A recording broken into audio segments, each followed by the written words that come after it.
Hi, my name is Leanne and this is the Everyday Princess. Welcome.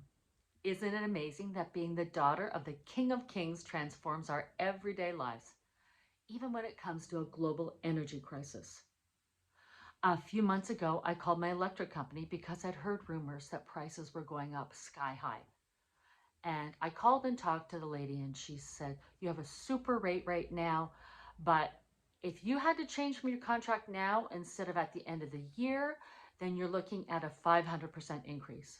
I was so shocked, and I must confess, a little scared too, because this just seems so overwhelming.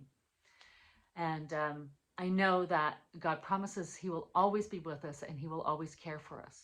But I wanted to know, Lord, what's my part in this? What should I do to help bring down the electric consumption in my house?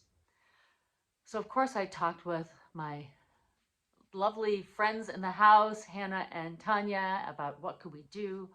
And there was a few things that became clear. So I just wanted to share those with you. And stay tuned for number 5 because it will shock you to bits. It sure shocked me to bits. And I must say, my husband has been in heaven for 11 years and I'm a little bit annoyed with him right now. So that's number 5. Very simple. Number 1 is make sure that your light bulbs are LED and that they're the newest LED. I went to the store and talked with the guy in the light department and he said, it's not about the lamp, it's about the light bulb. And yes, there are LED bulbs, but in the last year or two, there have been upgrades on that, and you should make sure that you get the best ones and the newest ones. So that's what I did. Went through the house, switched out all the light bulbs to LED and the newest ones. 2. Okay, so I'm talking with Hannah and Tanya. They're European.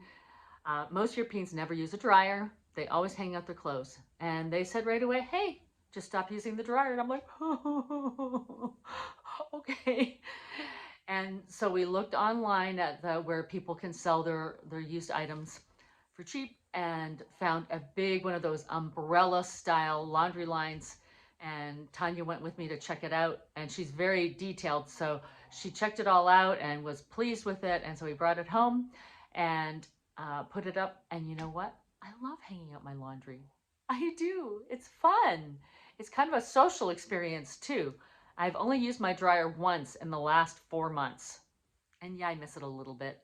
The towels are a bit rougher, but oh well. So that's 2. Number 3 is use your stove and oven less and get an Instant Pot or something, whatever brand name you like. We got one a few months ago and we use it almost every day. I can take a whole chicken, I just cut it in half, kind of in the middle, in the pan, saute to warm up the Instant Pot, vegetables and whatever, and then I take that out and lay the chicken in and put everything on top. Once it's heated up, 10 minutes to cook a whole chicken with all the vegetables and potatoes and whatever else you want to put in there. And in fact, when I took it out, then Hannah, who is a big vegetable eater, she had this massive amount of sliced up vegetables. She then put her vegetables right into my chicken juice and cooked up hers in like 2 or 3 minutes. So as far as electric bill goes and the time using electricity, we've really shortened it a lot or decreased it a lot as far as cooking goes. And it's fun. I must say, I'm really enjoying it.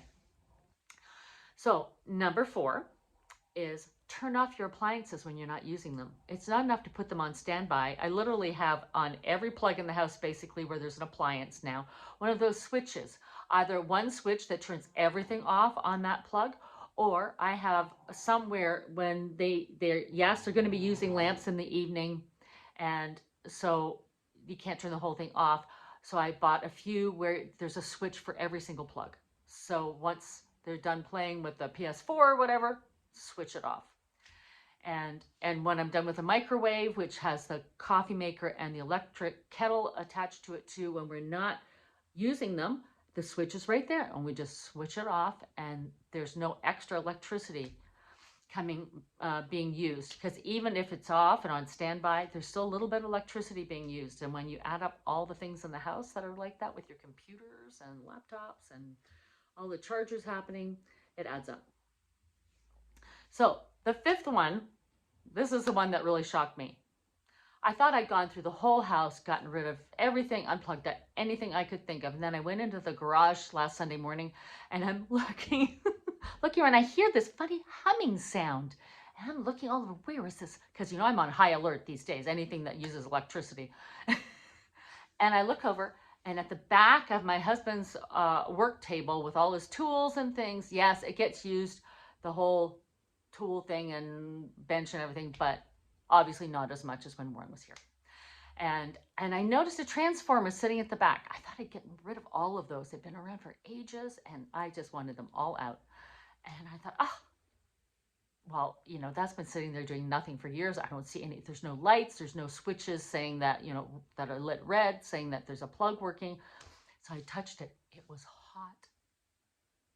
And I stopped and went, no, this just can't be. This can't be. Because it's been sitting there for 11 years. And I'm like, oh no, Warren, why didn't you unplug this?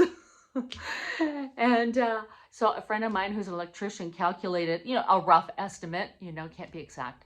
And he figured that just that transformer sitting there, not being used at all, looking like it's just a block of metal, 400 euros, which is about $400 right now, in cost just to have that sitting there plugged in. I'm like, oh. So Jonathan's like, Mom, aren't you glad you found it now before the skyrocketing prices affect your bill? I'm like, yes, this is true. This is true, because until the end of the year, I have a very low rate. But once that goes, I have people around me, including Jonathan, who are paying 3 to 5 times more than I am. I am locked in for this year, but that's all. So now, that's just a few ideas, and I'm sure you have more. And one of the things that we can do is help each other along the way. And I would love it if you would put in the comments below whatever thoughts, or drop me send me a text message. In America, I think they call it a DM. We just call it an SMS.